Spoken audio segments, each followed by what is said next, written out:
Добре дојдовте, драги слушателки, во новата епизода на програмата Жени со надеж. Јас сум Сандра. Во денешната епизода ќе зборуваме за менталното здравје, тоа е за разни психички нарушувања, бидејќи сакаме да ја подигнеме свеста за оваа проблематика, како и да се едуцираме и информираме заедно. Секоја тема, како и досега, ќе ја погледнеме и од перспектива на Светото писмо, за да разбереме дека без разлика со што се соочуваме, ние сме вредни, скапоцени и возлюбени во Божјите очи. Тука ги споделуваме и нашите радости, и нашите солзи, предизвици и успеси. Затоа останете со нас.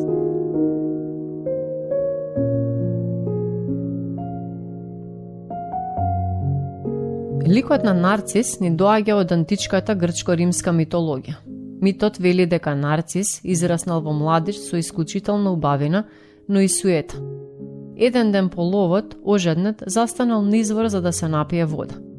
Гледајќи го во бистрата вода својот одраз, моментално се заљубил во него. Останал така денови и ноќи наблюдувајќи се и очајнички обидувајќи се да ја дофати својата слика. Физички пропаѓал и на крајот умрел. Дури и по смртта, во водите на Стикс, не можел да престане да се восхитува на сопствениот лик. Добар ден и од мене, драги слушателки. Во денешната епизода ќе зборуваме за нарцизмот или нарцисоидноста. Сандра, ова ќе биде интересна тема. Да, Нена, оваа тема е толку опширна, а излегува и дека нарцизмот е присутен кај многу луѓе. Најлошото е тоа што е едно од нарушувањата за кои психотерапевтите најчесто велат дека нема лек. Навистина, не го очекував ова. Да, бидејќи нарцисоидната личност е толку преокупирана, фасцинирана со себе, што нема шанси да свати и да прифати дека проблемот е во неа. Според таа личност, другите имаат проблем, не таа самата. А не може да се работи со некој кој не признава дека има проблем. Ова е навистина интересно, веќе имам многу прашања и се надевам дека Моника ги има одговорите. Се надевам и јас. Нашите слушателки секако ги повикувам да ги преиспитаат своите односи со луѓето околу себе, за да не робуваат непотребно на некои болни и токсични односи. Знаеш, прекрасно е да си има емпатија за луѓето околу себе, но не по секоја цена, особено не по цена на сопственото здравје. Се согласувам, па да започнеме. Ќе ја замолам Моника прво да ни даде дефиниција, а и историја на нарцисоидноста како еден вид на ментална состојба. Секако. Објаснувањето за овој збор е следново: самолюбие, претирано придавање важност на самиот себе, преокупираност со себе и со своите потреби, често со недостиг на емпатија кон другите, преувеличување на сопствените и обезвреднување на тугите постигнувања, личност која претерано копне по внимание, восхит и општествена моќ, во чија позадина често се наоѓаат кревка самодоверба и негативна самоперцепција. Во психијатријата се одвојуваат здравата самодоверба, така наречена здрав или позитивен нарцизам, и патолошкиот облик нарцистичко нарушување на личноста, која предизвикува штетни последици за личноста, а особено за нејзината околина и бара психотерапевски третман. И тука се разликуваат два типа нарцизам. Грандиозен, тој е отворен, почесто кај мажите кои го одликуваат екстровертност, општествена доминантност, прекумерна самоувереност, компетитивност, ароганција и склоност кон ризици. И ранлив, прикриен или фрагилен, почесто кај жените кои го одликуваат со интровертност, пасивност, претерана чувствителност на туѓото однесување и критика, како и склоност кон влегување во улога на жртва. Овој поим го вовел германскиот психијатар Паул Неке во 1899 година, поврзевајќи го со автоеротизмот.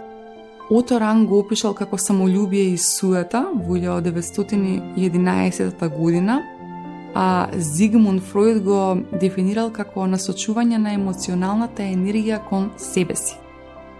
Која е причината за појава на нарцизмот? Причината за нарцизмот е комбинација на несоодветно воспитување, детство исполнето со занемерување или претерани пофалби, а има и генетско наследство, Според одредени проценки од нарцистичко нарушување на личноста страдаат 1 до 6% од луѓето, додека останатите облици на нарцизам од втората половина на 20-тиот век се во пораст, особено поради се поизразината глобална култура на нарцизам, која последните децении се осликува во заселениот интернет на животите на познатите личности, реалните шоуа на телевизија, како и користењето на социјалните мрежи. Противност на нацизмот е егоизмот, кој се однесува на тип на личност со многу ниска самодоверба и самопочит, нагласена емпатија и претерано несебично однесување. Значи, во голема мера воспитувањето може да придонесе за едно лице да стане нарцисоидно? Да, нарцизмот почесто се јавува во помлада возраст и може да биде последица на нездраво воспитување. Родителите кои ги размазуваат децата го прават тоа од љубов, но за жал детето тоа има повеќе штета отколку корист. Дете кое во младоста се навикнало на многу внимание, може тоа внимание да го очекува и во подоцнежна возраст и да налета на ладен туш. Постои сосема спротивен пример на воспитување кое доведе до појава на нарцизам, а тоа е занемерување или дури излоставување на детето. Личноста која била занемерувана во детството може во подоцнежна возраст да се обиде да го надомести вниманието кој било скратено. И таа потреба може да доведе до нарушување на личност. Моника, постојат ли јасни симптоми на кои би требало да обрнеме внимание? Кога е во прашање нарцистичкото нарушување на личноста, образецот на однесување се манифестира преку следниве симптоми, а тоа е убедување дека сте подобри од другите луѓе, мечтање за исклучително голема моќ, привлечност и слично, убеденост дека сте посебни и очекување од другите да го уважат тоа, тешко ги препознавате чувствата и потребите на другите, очекување дека сите ваши идеи ќе бидат прифатени по можност без преиспитување, љубомора кон другите, убеденост дека другите се љубоморни на вас, кога поставувате цели, тие се нереално високи, самодовербата ви е слаба, преувеличување на собствените достигнувања или таленти, очекување на константни пофалби. Некои симптоми на нарцизмот може да бидат и последица на висока самодоверба, па затоа е важно да се знае која е разликата помеѓу самодовербата и самобендисаноста. Самобендисаната личност во мислите се крева себе си на тронот, мечтае за вниманието кое го добива од околината и не поднесува добро критики. Од друга страна, личноста со висока самодоверба ги вреднува еднакво и себе си и другите. Објективно ги анализира критиките и се обидува од нив да извлече нешто корисно. Како се однесува нарцисоидната личност со другите луѓе? Личноста која страда од нарцизам наидува на многу проблеми во комуникацијата со другите. Прво таа настојува да стане единствениот релевантен соговорник, наметнувајќи се составот зошто другите воопшто да зборуваат кога е подобро за нив да ме слушаат мене, од кого можат само да научат. Таа личност има однапред дефинирани очекувања за тоа како другите би требало да се однесуваат со неа.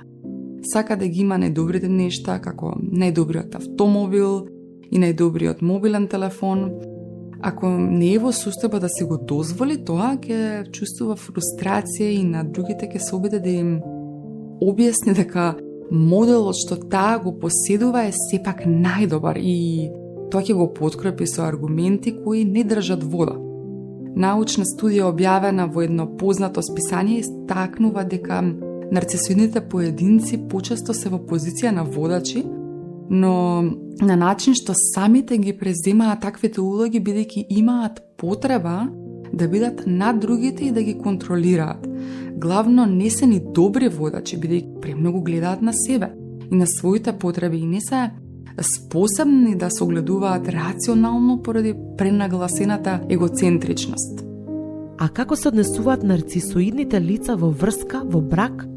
Предпоставувам дека оние кои се во близина на ваква личност многу патат. Нарцизмот ќе влијае и на интимните односи, затоа што тој нарцистички бес околу потребата за најдоброто ќе резултира и со желба за најдобар партнер кој можеби не е достапен или заинтересиран. Нарцисоидните личности можат значително да им го загорчат животот на таквите поединци со своето наметнување и неразбирање на одбивањето. Ако сепак дојде до врска, таквиот нарцизам во врската би можел да се развие во екстремен патолошки нарцизам кој може да повреди многумина, особено кога ќе земете предвид дека нарцизмот и емпатијата не одат заедно кај нарцисоидните поединци. Постојаната потреба за внимание и восхит со време станува товар кој не може да го носат многу луѓе. Интересно е што најчесто во ваква врска ќе се поврзат емпатични и нарцисоидни лица. Интересно, кажи ни малку повеќе за ова. Нарцисоидните личности имаат посебна привлечност кон емпатични лица, во нив гледаат совршена личност за исполнување на своите потреби, додека емпатичните лица, водени од својот внатрешен компас на сочувство, многу лесно се приврзуваат за таква личност. Но да најавам дека ќе зборуваме повеќе на оваа тема во следната епизода. Звучи многу интересно и едва ја чекаме следната епизода. Драги слушателки, во следната епизода ќе го обработиме овој однос, па останете со нас и понатаму.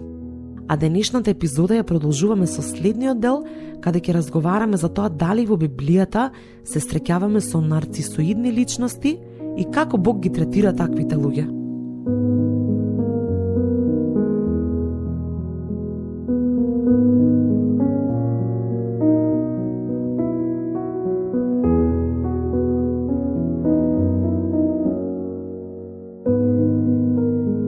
Драги слушателки, денес зборуваме за нарцизмот. Што ни зборува Божиот збор за оваа карактеристика? Знаеме дека денес е присутна, но дали ја имало и во тоа време? Сандра ќе ни зборува за еден лик од Библијата, Језавела, па ајде да ја запознаеме. Ако ги отвориме нашите Библии во прва и втора книга Цареви, ќе наидеме на Језавела. Језавела била зла кралица и жена на злиот крал Ахав, позната по убиства, беззаконие и сексуален неморал. Не само што служела како трн од перспектива на пророкот Илија, кого немилосрдно го прогонувала, туку исто така го одвела Израел на погрешен пат во обожување на пагански идоли. Иако Библијата не го спомнува строго, духот на Језавела воедно Стариот и Новиот Завет ни даваат негативни конотации и символика врзани за ова име, бидејќи во духовна смисла не се работи само за една жена, туку за манипулативен дух. Језавела го зазела тронот заедно со кралот Ахав за време на политичка нестабилност во Израел. Ги обожувала паганските богови и ги представила во Израел, ги прогонувала и ги убивала Божјите пророци. Убила невин човек за да го заземе неговиот имот, се заканувала дека ќе го убие пророкот Илија и го убивала секој што ќе се спротиставил во обожување на Ваал. Првата работа што треба да се знае дека со Језавела нема мир. Кога Јорам го виде Јуј рече: "Со мир ли Јуј?" Тој одговори: "Каков мир при блудството на мајка ти Језавела и при многуте незини магии?" Втора Цареви, 9 глава, 22 стих. И Господ многу ни замерува ако се плеткаме со такви личности, а не предупредува на тоа во Откровение 2 глава од 20 до 21 стих каде вели: "Но за ова сум лут на тебе, зашто позволуваш жената Језавела, која себе се нарекува пророчица, да ги учи и мами слугите мои да блустуваат и да јадат идолски жртви. А и дадов време да се покае за блудството свое, но таа не се покаја." Од Библијата можеме јасно да видиме за каков тип на личност се работи. Убиец, полна со омраза и фрлање клетви, манипулаторка, лажливка, крадлив, полна со блуд и маги, самата себе се нарекува пророчица. На што ве асоцира тоа?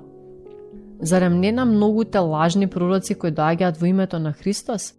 Заводничка, наведува на духовен блуд и идолопоклонство. Лаже убедливо, си ги препишува заслугите себе си и никогаш не покажува благодарност. Ги користи другите луѓе за исполнување на своите цели. Главна одлика е обсесивна желба за доминација и контрола на другите во духовна смисла. Токму затоа овој дух е опасен меѓу христијаните, бидејќи потешко се распознава кога лично со таков дух манипулира со вас, користејќи го името на Христос. Никогаш не ја признава својата вина и одговорност. Иако се представува како многу побожна, всушност мрази се што е Божјо, особено Божите пророци. Секогаш сака да биде во центарот на вниманието. Токму затоа овој дух подмолно се вовлекува на позиции на водачи, проповедници, пастори, учители или евангелизатори. Овие лица се водат под мотото: ако не сте со нив, против Христос сте. Кај нив нема покаяние, но бараат покаяние од другите. Горди се, манипулативни и захтевни, постојано нешто бараат од вас. Немилосрдни и склони кон критикување, осудување, прекорување, па дури и проколнување. Вешти актери и убедливи лажливци. Многу христијани не ни знаат дека делуваат во овој дух. Да беа навистина понизни како што се прикажуваат, не би делувале во тој дух.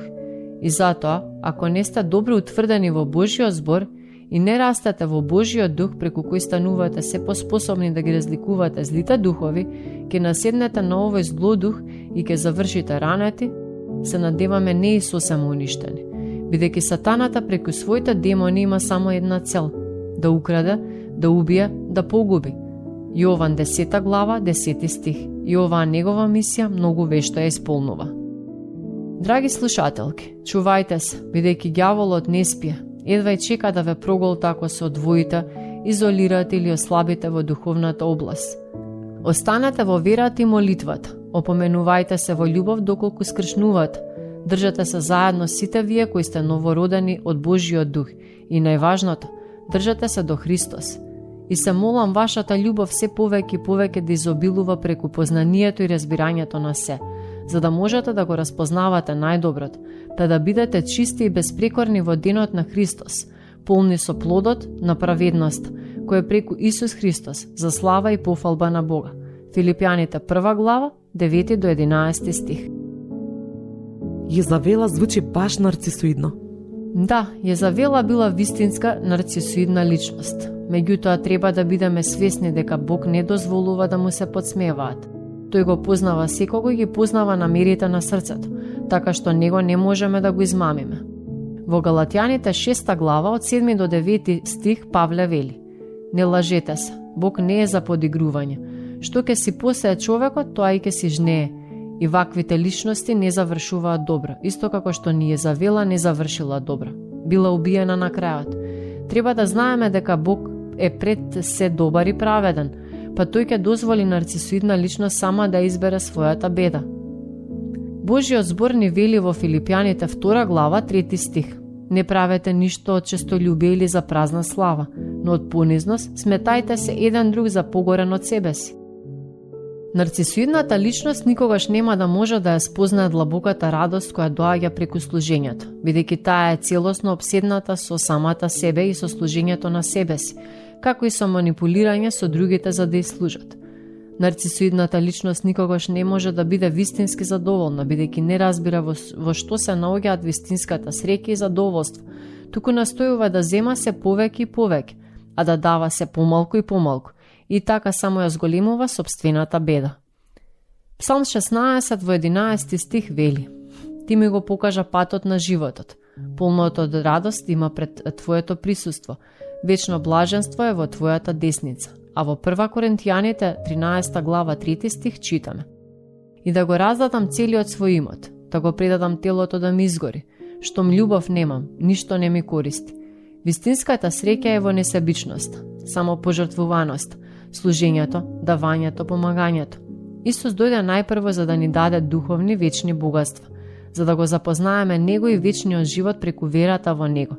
Тој не учи да ја бараме најпрво Неговата праведност, а се друго потребно за живот ќе ни се придодаде. На крајот, Бог ќе ги препушти овие лица на нивната осаменост.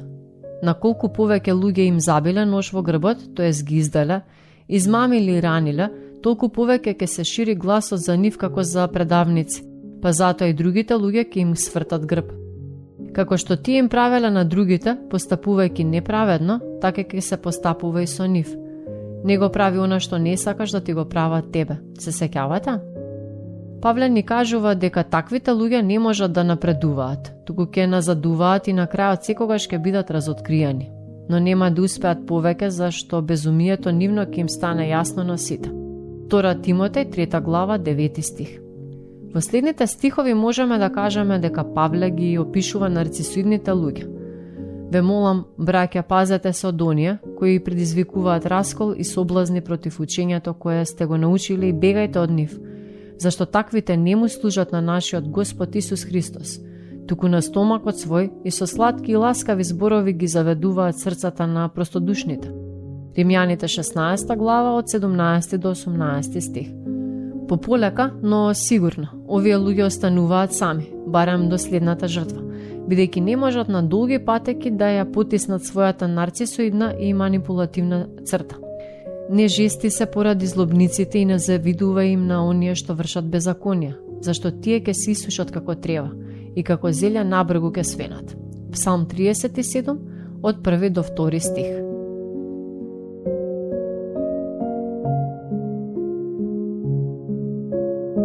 Драги наши слушателки, стигнавме до крајот на денешната епизода. Во случај некоја од вас да го има овој проблем или познава некого кој го има овој проблем, побарајте соодветна помош. Слободно пишете ни на имејлот zenisonades@gmail.com или најдете не на Facebook и Instagram под името Жени со надеж. И придружете ни се во следната епизода. Довидување и нека Бог ве благослови вас и вашите семејства.